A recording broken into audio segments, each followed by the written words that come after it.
Build creative confidence. Beat the inspiration addiction.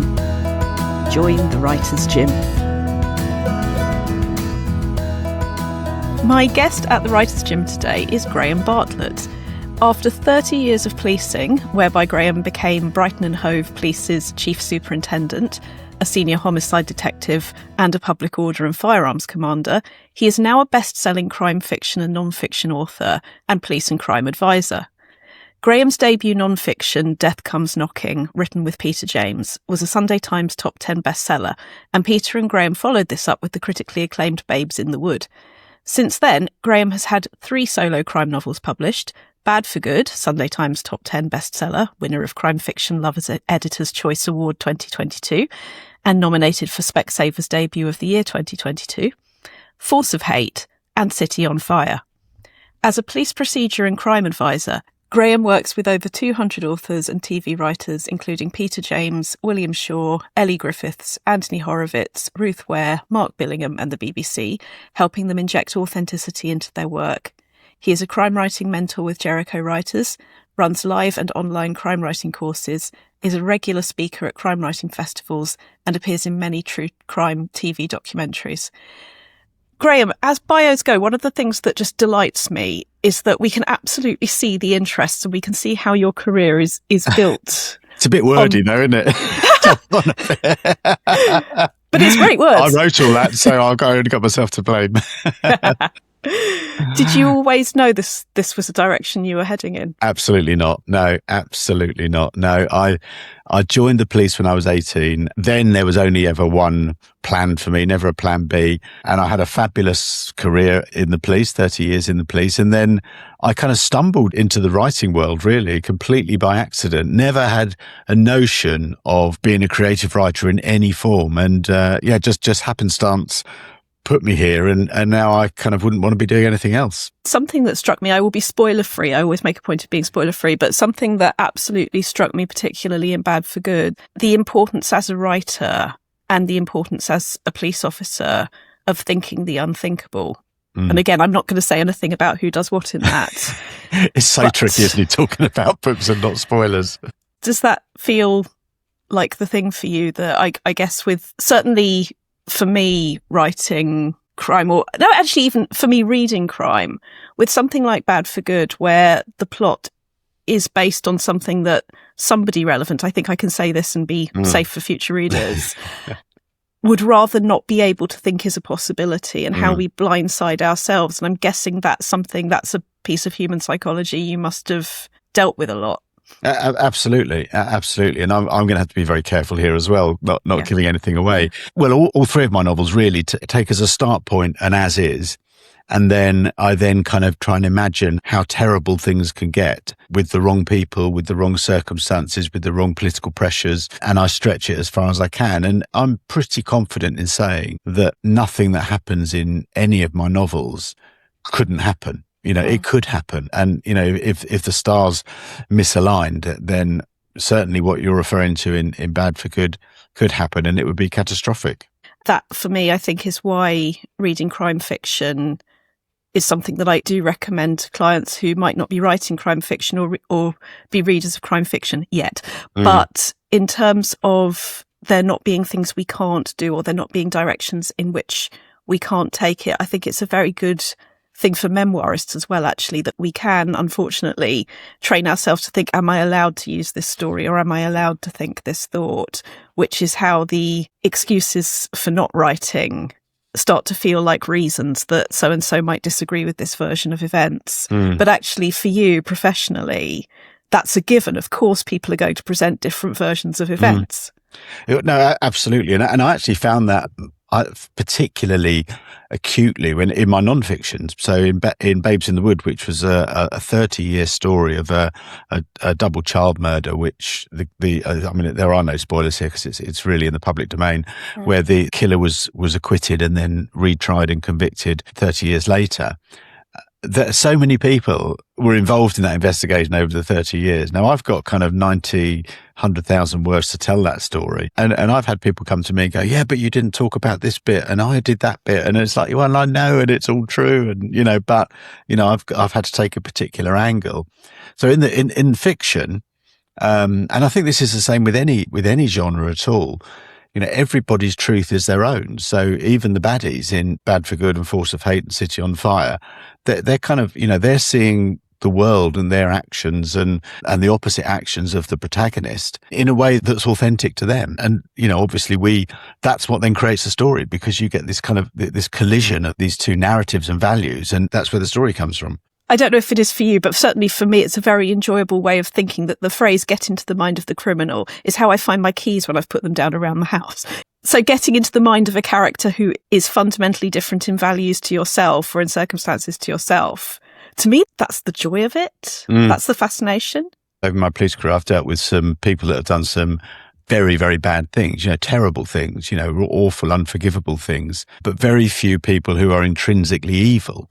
So in each of those people that have done the terrible things, that there has been a justification in their mind. And it's getting into that mindset and understanding, okay, why did you think it would be okay to stalk down and kill that person, or to fleece all those old people of all that money, or carry out that burglary of a children's home, or whatever it is? What's the mindset? And then when you're writing, then you can because all your characters, you want them to be relatable. So hopefully you can get that kind of rationale out, even if the reader hopefully won't agree with it, but at least they'll understand it. Can I talk around the idea of evil versus circumstances that you're touching on there? Regular listeners or my readers will be aware that I fictionalized a story about a stalker based on something that I'd experienced. Okay, yeah. And the reason I bring it up is when this thing happened, I received anti-Semitic emails that the language in them was so strong that I was standing next to this policeman who was saying, please send them to the police computer. And the police computer was rejecting the emails. We were standing there next to each other, trying to get the emails into the machine. And the machine was saying, no, thank you very much, because it was detecting all the language. Yeah. And I could feel the comedy as a writer brain, because it's never not there. I could feel the bit of you that's sort of narrating, so there was that side of it, but there was also the side that for this woman I represented pure evil, because A, I was Jewish, B, I was with a man that she considered hers, which needless to say was not how I saw it. But from her point of view, I was pure evil, and from my point of view, she was an anti-Semite with a history of physical violence. He'd arrived with a big bruise and a sort of blood coming out of his head. And so at that time I remember thinking, there is a story here, and it's about what people consider good and evil, because from our different points of view, it doesn't mean I equate them. I do not equate them morally. But that for me is almost the essence of the understanding worth having, is that it's not as simple as finding somebody to blame. It's an opportunity to learn things about yourself. It's an opportunity to learn things about humanity. And I guess for me, that's the fascination, the psychology that you must sort of come across. I guess my question is, do you think about there being a line between evil and circumstances, or is that not how you experience it? Well, first of all, I'm really sorry you went through what you went through. Thank you. Because stalking is one of the most horrendous things, because you never know when it's going to happen again. You never know how it's going to escalate. So I'm really sorry you went through it.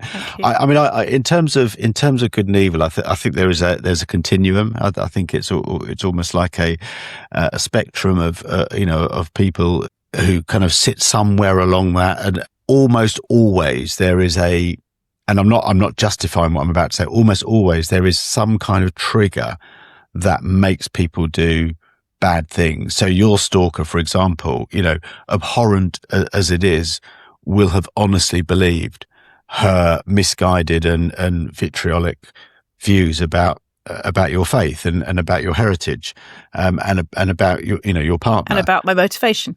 And about your motivation, yeah. So she will have, in her mind, she will have had an idea. Now, in other parts of her life, I don't know what she did, and we don't need to sort of dignify her by talking about her, but in other parts of her life, she might have been an absolute angel, but she might have been a carer of people, she might give lots to charity, she might work tremendously hard in a very worthwhile job or something like that. But that part of her life, she believes that she's right to do it, even though it's obviously, it's obviously horrific, and I hope she got punished for it. So I think there is this continuum. I mean, how often do we hear when somebody's, charged with an offence or convicted in an offence, oh, but they were always, they were so lovely and they could never do that. I mean, I've heard it so many times. You go to see parents of young people that have committed crime. Well, he would never do that. He would never, well, I'm sorry, but he has, but people see different sides of them because people are 360 degrees. They're three-dimensional. There are different sides to everybody. I had this conversation with a former acting student it was actually talking about a book recommendation. It was nothing to do with crime. What he said to me, which stuck with me forever, was, but if you're absolutely sure this person will love this book, and then keep pushing it. And the reason it stuck with me for this is he did not differentiate in his mind between being absolutely sure and being right. And that felt very interesting. And that's something that I think about with characters. Yeah, no, absolutely. Absolutely. And they're, I'm not going to name names, but we see, in politics today, we see people that are absolutely sure of things and in my mind couldn't be more wrong. But I think with characters, that resolve, that drive, that certainty that they are sure. In City on Fire, which is a collision between big pharmaceutical companies and the police, the antagonist, Ben Parsons, absolutely believes what he's doing is right. And he's killing people, he's kidnapping people, he's intimidating people, all because he wants to flood the streets with heroin to enable his substitute opioid to be trialled in Brighton and therefore him to make huge amounts of money out of it and also to fund his mother to go to America for medical treatment. In his mind, the means absolutely justify the end. But, the reader hopefully will not side with him on that. But that's how I tried to create him. His certainty, even though he's wrong, is basically unassailable.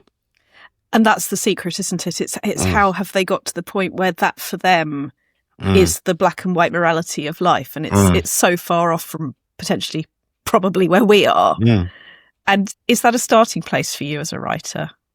Yeah, no, absolutely. I mean, I was told very early on when I was writing Bad for Good, actually, and when I was with my previous agent, a character in there, and again, I've got to be a little bit careful because it's a bit of a reveal at the end. Yeah. A character in there was too evil. No redeeming features at all. My agent said, it just doesn't work, and it taught me a lesson really that actually, you have to start from a position of self-justification for the antagonists, and then let them go wild from there.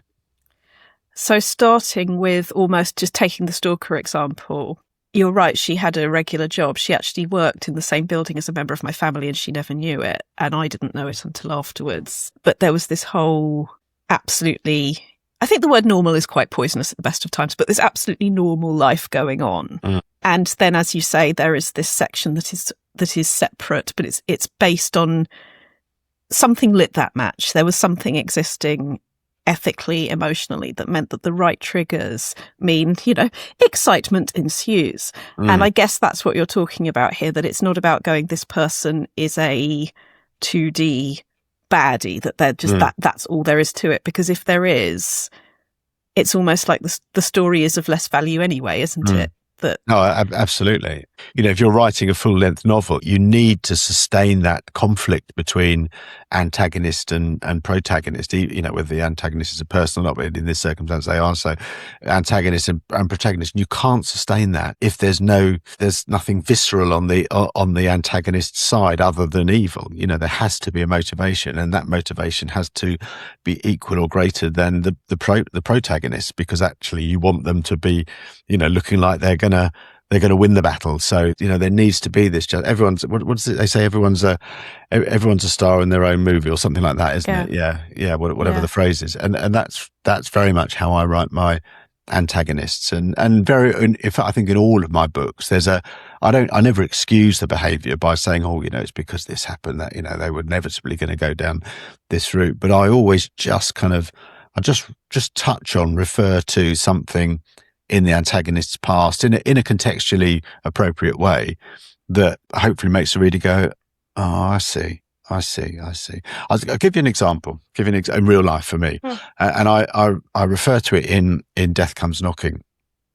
So when I was a child, I was very good friends with I can't remember the pseudonym I gave him in Death Comes Knocking, but let's call him Stephen. His name's not Stephen. With a lad called Stephen. Our parents were very, very close. We were around each other's houses all the time.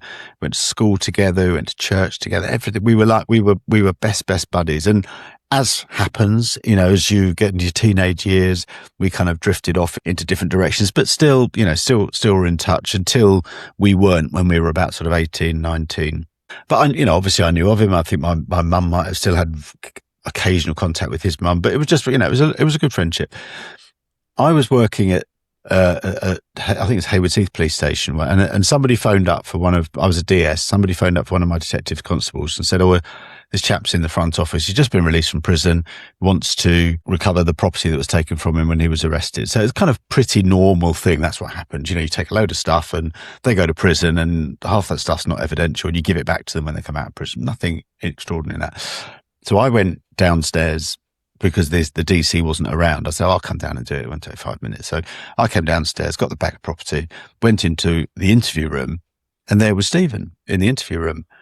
And I went, "Come on, mate." And I was just like, "Is it? Yeah, no, it is. Oh, mate, don't go away. I'll be right back with you. I've just got to go and give this stuff back to some bloke that's just come out of prison, but 5-10 minutes max. But hang on, we'll catch up." And he went, "I am that bloke. I'm the bloke that you've got to give the stuff back to." And I went, "I'm sorry." 2 hours later, I left that room. We unpicked each other's lives. And basically what had happened is that I'm kind of at the age where late teens, early 20s was when sort of, Apple started, computers started, and, it wasn't even the days of the internet, but, the IT boom was really starting, and he got into that and got really, really wealthy in that, but had nothing, had nothing to spend it on really. So was partying, got into drink, got into drugs, and, fast forward, became a drug addicted burglar, became a heroin addict, and was literally, he had got married, had children in the meantime. All that had gone because of his addiction. And basically he was living from, fix to fix to fix, day to day to day, into prison, out of prison, into prison, out of, that was his life. And he said, "This isn't the first time I've come to a police station to collect my property." He said, "I've been doing it for the last 10 years. What? So, and we started talking about, I said, "Well, how did that happen then?" Because we were kind of on the same tracks. We were literally, we had the same upbringing, same values, but, how did that happen? What made me, the detective sergeant, sitting this side of the table, and you, the recently released prisoner, sitting that side of the table? And we, neither, other than the fact that he got money and part, I could have got money, but it might have been me coming into that kind of really taught me something about why people do things, why people commit crime, why people will put everything at risk for the sake of something. He's not a bad person. He did very bad things and unforgivable for the people whose houses he broke into, but that could have been me. So it's not, in most cases, in almost all cases, it's not genetic. It's kind of circumstances and choice. And, our paths might have crossed and it would have been totally different for me. So, that kind of taught me a lot about the psychology of criminals, really, is that, most criminals that I met actually are a victim of their own circumstance and their own choice. Because there's a lot of people, of course, that, would have got into a lot of money in those years and didn't end up in prison, didn't end up burgling houses. So there's choice in there as well, but it's also circumstance. And there's something in the very act of storytelling as well, that as I'm hearing you say that, I'm thinking among two things.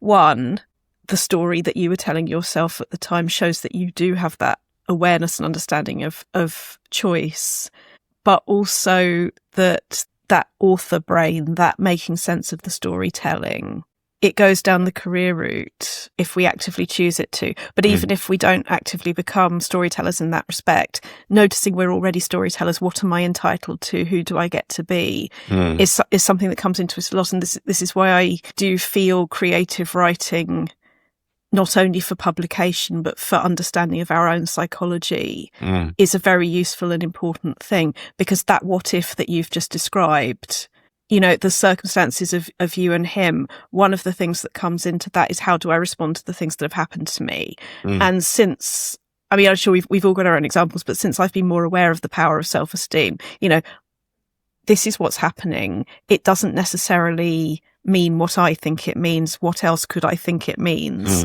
And if I think A instead of B, how do I behave? Are often behind how we make a lot of our most important decisions, who we think we're entitled to be, or time is another one. People who fundamentally say, I don't have time to themselves, don't always put the things that are most important to them first in the time they do have, or act in ways, the behaviours are not what helps us in the long run. So, I mean, just the sheer richness of psychology and behaviour that you see in the police force, and how that intersects with your own personal stories. Just there's just so much. In the police, it's a bit of a cliche, but you see the whole of life's tapestry in the police, not just, the people you're dealing with, within the police as well. There are some terrible, terrible things that have gone on within policing. We all know them. We all know about Wayne Couzens and the like. There's some terrible things, but there are also some amazing things, and, incredibly courageous people, incredibly selfless people with, so much creativity and innovation to make the world a better place. And all of that is in this kind of melting pot called policing. And it's the same on the outside as well. I've worked with some people that I would literally, give a knighthood in the moment, who work in communities for nothing, making their communities better. And there are people that I've worked with that I would put in prison in the moment for nothing because of what they do. But there is this kind of crossover as well, this Venn diagram of people that can be both. And I think that's where fiction writing really has its, that's the seam that we should be sort of tapping into, is the nuance, the conflict, just the richness of the human condition. Do you find that your power of observation or your training to your observation remains heightened, given that your job was to sort of look at what's going on around you and see it coming before it does? That, for me, is a pretty good description of being a fiction writer as well. Yeah. Well, if you were to ask my wife, she'd say I never had a power of observation at all. But having said that, I think there is something, and I kind of have an ability, and this isn't just me. This is, most people that have done the job that I did. I have an ability to kind of almost have it's a radar really about when things just aren't quite right. So, and it's about kind of recognition of threat really. That's where it comes in. If I'm talking to you, out on the street, and we're having a chat, and there'll be, and you're about to kind of punch me or run away or something like that, there'll be a tell somewhere. And I might not be able to identify what it is in the moment. I'll know that something's about to change. If I see a crime being committed, and I have seen crimes being committed since I've left the police, I catalogue the information in a far more logical sense than the average member of the public would be, probably because I know what the police will want to know if they, if they want to talk to me and take a statement from me. That then sharpens that power of observation. But finding my keys and my phone are just impossible. I can't do that. Oh, I'm glad to hear that that doesn't get cured with police and no. And it goes back to your example of getting to mind the antagonist when you can't find your keys.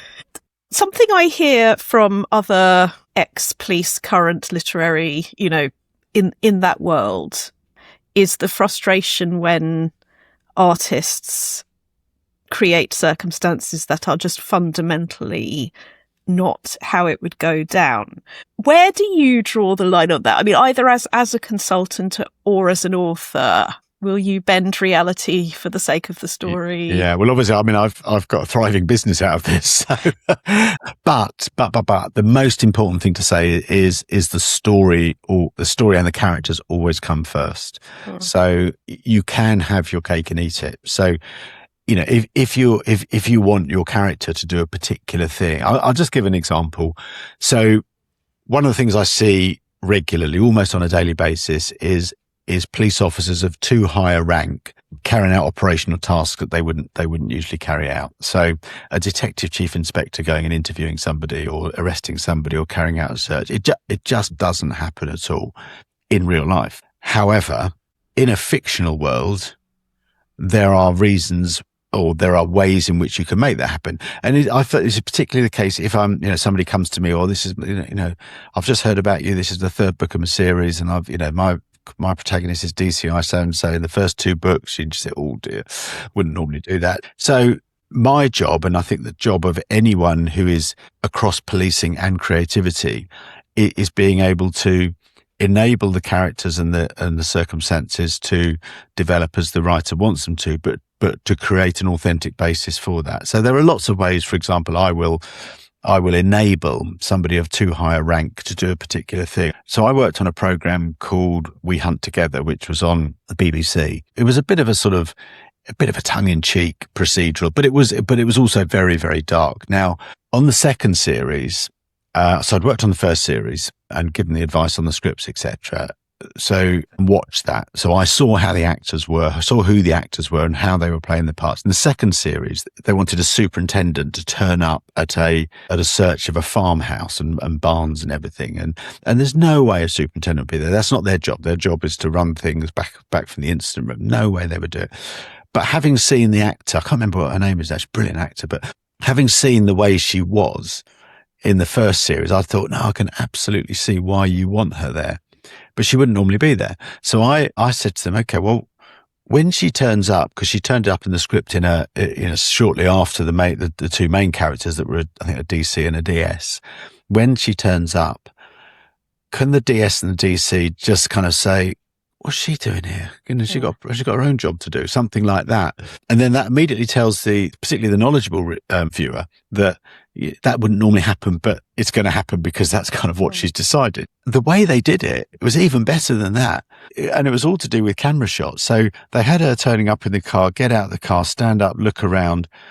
These two look at her, look at each other, mutual eye roll, and carry on. And that was all it needed to show that wouldn't normally happen. Now, somebody that's looking at, the reality versus fiction in too much of a sort of linear way would say, well, no, she can't be there. She can't be there. She needs to be talking to them on the phone if she's going to do that. Well, that's not the story. That's not what the characters are like. So you kind of have to work a way through it. Some things are just ridiculous. And, I'm not going to sort of give particular examples here, but some programs that are very successful and be recommissioned are lazy in terms of getting that authenticity into great drama. And it's finding the reasons, isn't it? Because your real life story that you told about meeting the person who's not really called Stephen on the other side of the desk, that happened because you happened to say, oh, it's going to take me 5 minutes, I'll go and ... So you've lived that. Exactly. Yeah. Even when I was was a very senior officer and I wouldn't normally see fresh air or breathe fresh air at all because I'd been stuck in the police station. I found myself in circumstances where I was out and about. So there's usually a way to do things. There's usually a way that you can manipulate. But I can understand where writers, both authors and TV writers, haven't even tried to understand the authenticity and the credibility of their story and characters and just kind of done it anyway. I think that's a bit insulting to the people that are doing the job day in, day out. And what I'm hearing from that is it's not about changing the circumstances, it's about building the motivation for the circumstances. Absolutely, yeah. So if you have a character, I mean, most people wouldn't survive now. Most middle-ranking officers wouldn't survive if they were kind of shouty, sweary, fly off the handle types. But if that's the character, then there's often work you can do earlier on in the story to try and make that sound credible, and that's kind of where I specialise really, is making the incredible credible. Actually, I might use that as a strapline. Well, you heard it here first, as does everybody else. I won't be taking an agent commission, though. You're fine. Something plot-wise that I feel is another really good influence that crime fiction has on me, on my clients, on whoever wants it really. The thing I do in my head is I use the clap emoji, the clap like that in the phone. I go, what happened? And that's how I catch myself if I'm going too far down the digression of how everybody's psychology is terribly interesting and, look at that picture on the wall and we've now been here for 7 hours and we really needed a line, obviously for the record, write it first, edit it later for the love of God. But it's that what happens, knowing what the spinal column of the story is absolutely vital unless you want to spend decades doing something that you could do better in a lot less. I feel like crime fiction is brilliant for that because it is what happened and it's not at the expense of the characterization, but it is very crucially about timing and interaction over introspection, which is the one that I want to copyright, is interaction over introspection. I mean, that to me is everything. So, it's do you feel like that's about crime fiction? Do you feel it's good discipline? 100%. And I do like your insistence on write first, edit later. That's exactly how I work. For me, when I'm writing, it's probably less what happened. It's what's this for? What's this scene for? What is this character for? What is this storyline for? Because story is about action, reaction, and then action, isn't it? So something happens, something else happens, and then something happens because of that.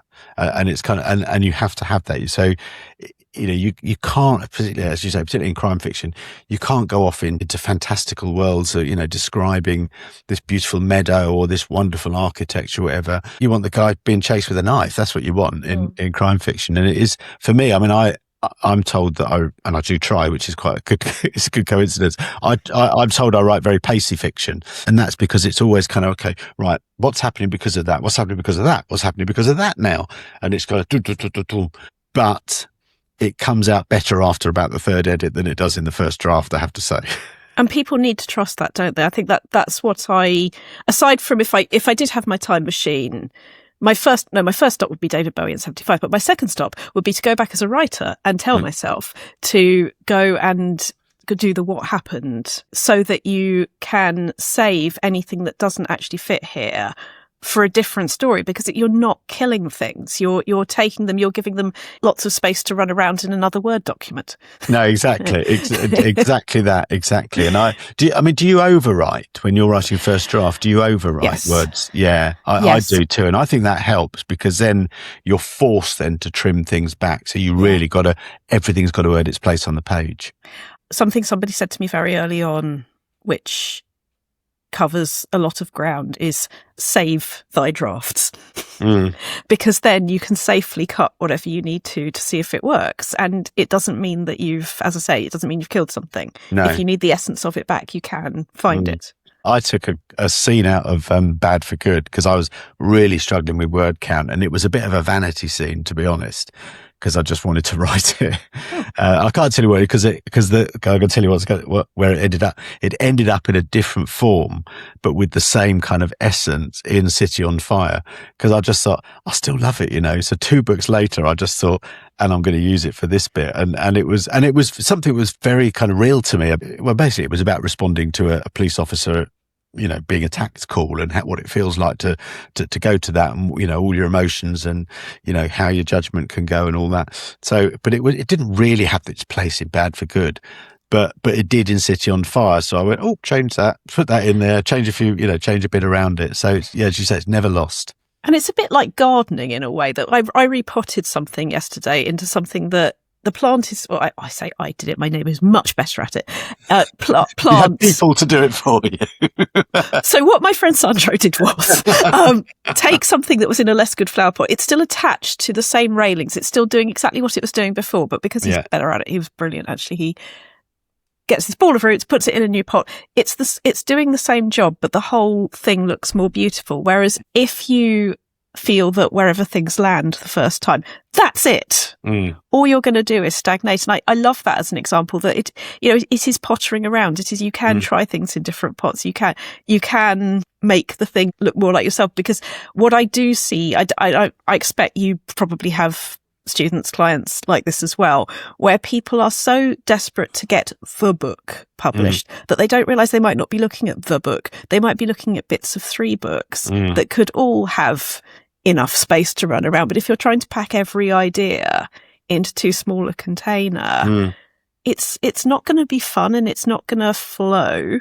Yeah. And the more fun we have, the better it tends to go. No, absolutely. And some of the best books that I read are the ones that actually the story is quite simple. There's not lots of distractions going on, but it just keeps you locked into this particular story. And I do wonder, as you say, whether the author, when they were thinking that, thinking, I'll take that bit out. That'll be the next book, and that'll be the next book after that, and that'll be the next book after. And maybe that's why some people write so quickly and so diligently, is because actually they would have put it all in one book if they'd have had the chance. Do you find that completing an outline or a story or a book is faster than it was for the confidence of knowing you've done it before? Hasn't it worked like that? I don't plan in fine detail, but I do structure. I use the 5-act structure, and I kind of have my plot points set out, and I need to know to get from one to the other. I didn't do that on Bad for Good when I first wrote it, and it was all over the place. And I went back and redid it. But so I've got a better system now, and I've also got a system that I can trust in. I know it works because I've done it before. So even when I'm thinking, oh God, I'm really not sure about, whether this is going to work or not. I just go, well, okay, as I said a second ago, my way is to write it and then edit later. So I'll just write it and edit later, put a note in the margin saying, might need to revisit this, or this might not work, or whatever. But when I first wrote Bad for Good, the first draft, and there was I don't know how many drafts there was, loads of them. But the first draft, it was, I was going forward, 5,000 words, going back 3,000, going forward another 2,000, going back another 2,000. And I was never getting anywhere with it. So, and now just writing and then editing, I'm much quicker, much more confident, and know that the process will out in the end.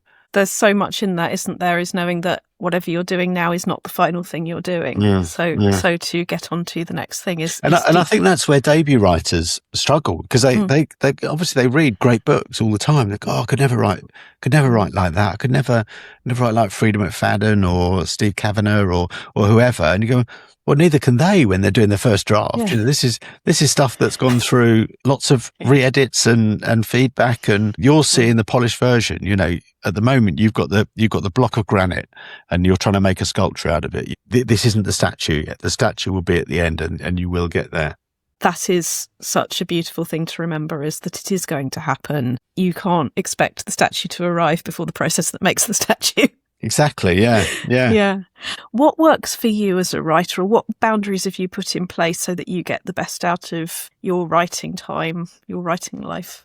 I wish I was more disciplined than I was, would be the first thing. But when I'm writing first draft, I will generally set aside at least 2 hours in the morning just for writing, just for getting words on the page. And I tend to do it around 11 o'clock. And the reason I do that, I mean, we very sadly, we lost our dog just before Christmas, but it used to be tied in with the dog walk. So do the dog walk, come back, write for 2 hours. Now it could be a little bit more flexible, but just always try and write 2 hours, always try and get sort of 1,500, 2,000 words down. Might be rubbish words, but words down anyway. And just keep it that sort of 5 days a week. I'm not one of these people that needs to write or could write 7 days a week. I need a break, so 5 days a week, and just literally just write it down and not worry about the quality of it at that stage.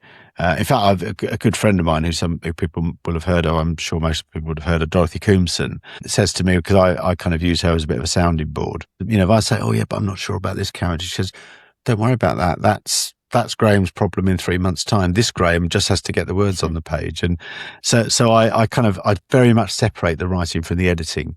The editing, which is actually my favourite part of the process, the editing and re-editing, I can just pick up and leave chapter by chapter, during the course. And I try and edit about 4,000 to 5,000 words a day if I can, but I don't beat myself up if I can't. So those 2 hours are sacred. That's get words on the page. Yeah. Then previously dog walk, now mentally dog walk. Yeah. Move a bit, and then edit. Yeah, if I'm editing something else, I won't edit while I'm writing the same book. So I've just finished a first draft. Well, I've just finished it. I finished it a little while ago, and now I'm editing that at the moment. But I'm also writing something new. So at the moment, I'm editing and writing. So that makes it, my writing day slightly longer. But so I had an episode. It's an interview every other week, and then it's me talking to everybody in between. And one of the questions that I asked was project or palate cleanser, because I'm a palate cleanser writer. What you're describing there, where you do something for 2 hours and then you have a break and your brain does something different, stage different project. I find that very cleansing. That helps me. If I am one project at a time, I get a bit commitment phobe. No, that's not fair. It isn't commitment phobe. I love the project, but I do find I work better if I go from one thing to another, whereas some people have to be, this is the thing. Yeah. I mean, I can't do that anyway, because I have such a heavy client load in terms of the advisory work that I have to I have to fit that in as well. And can we talk about that actually, about just how you structure the time? Because I mean, I'm interested for myself too, because I see clients afternoon, evening more, and writing in the mornings. Is it like that? Is it different? Yeah, I try to keep those 2 hours, the 11 to 1 sacrosanct, but sometimes I'll shift them, but I will shift them. I won't kind of just go, I'll just eat into that. If I'm doing sort of 1-to-1 advising, which is usually over Zoom or something like that, that tends to be afternoon, evening, because that tends to be when people are around anyway. If I'm doing manuscript reviews or part manuscript reviews or script reviews, then that's very much, I can fit that in. I can fit that in wherever. Sometimes, if I'm honest, the volume of advisory work means that, or maybe I've got to travel to go and do it or something like that, means that I can't actually get the writing in that day, but I try and make up for it elsewhere. But I do, pay it back. Yeah, absolutely. Yeah. And I'm quite good at writing and editing and working on trains and stuff like that. And I'm really good at using downtime for thinking too. And sometimes I don't even know I'm doing it. And suddenly I go, oh my God, do you know that? Yeah. I'm sort of at the gym or out, when we had a dog, but, out walking, we were walking at the weekend. Oh God, yeah, that, that's been troubling me so long. And it's so obvious now, because just literally my brain is not wrestling with it anymore. It's just, it just hands it to you. Yeah, it does. With a little bone. Yeah.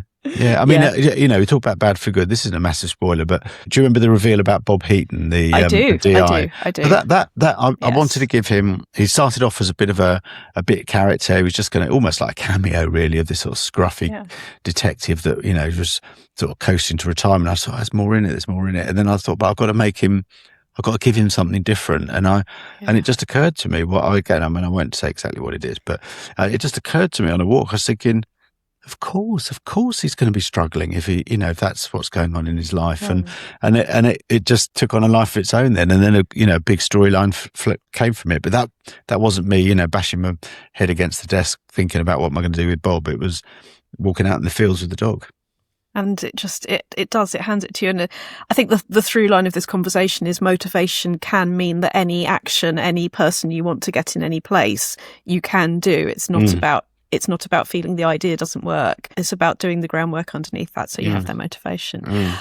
Either looking back on you starting as a writer, when you're talking to your clients, what are the things that you wish you'd known or that you gift to other people?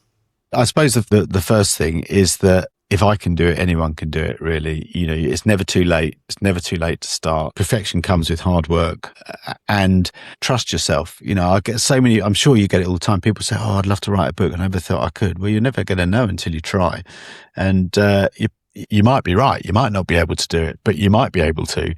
And, so just give it a try. And it's that self-belief, that trust, that kind of, that understanding that everybody starts from somewhere, and why not make your somewhere here and now? That would be what I would say. I mean, as I said, I never had a notion of being a writer at all. It was only because, I got to know Peter James, and he kind of suggested writing a non-fiction with him. That's really what got me into it.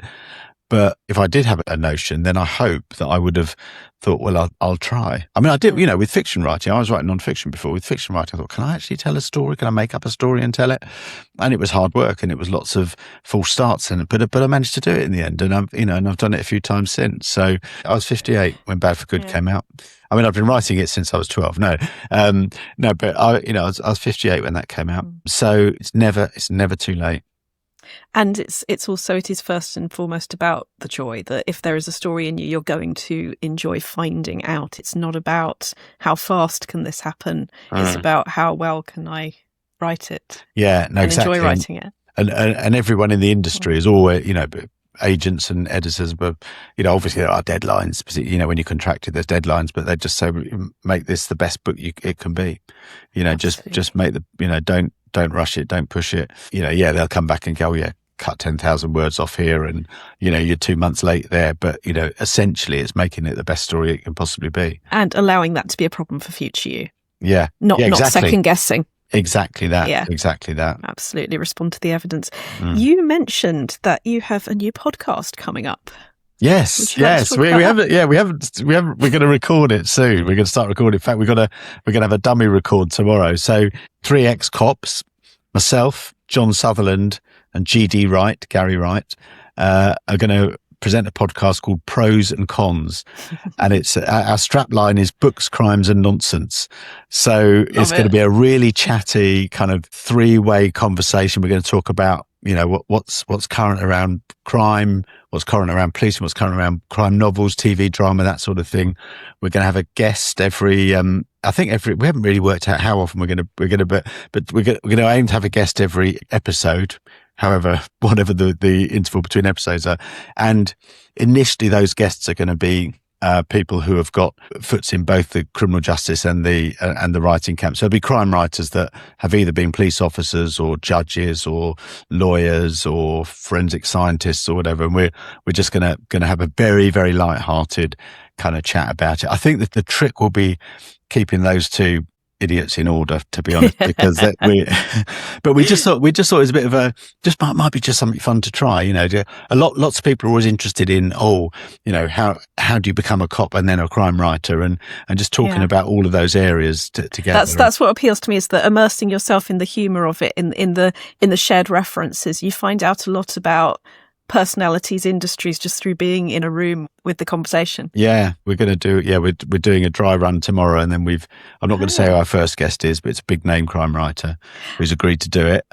So because this won't come out until at least May, probably people can go and find that after they have listened to this. So yes, I know I will be.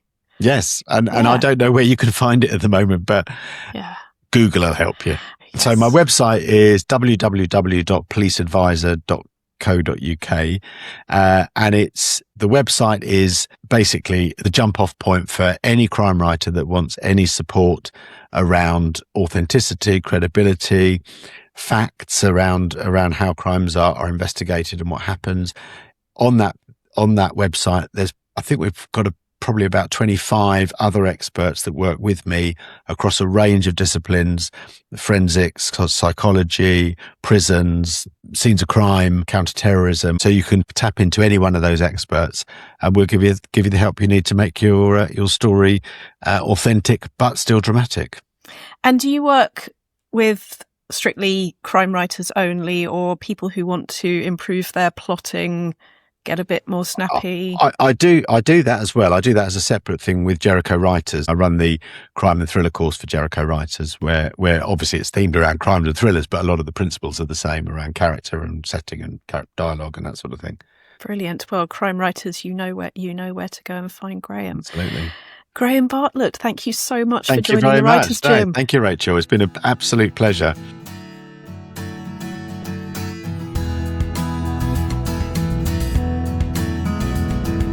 You've visited the Writers' Gym with author and coach Dr Rachel Knightley. Production and sound design are by Ashley Lexine, and theme music is by Chris Gregory.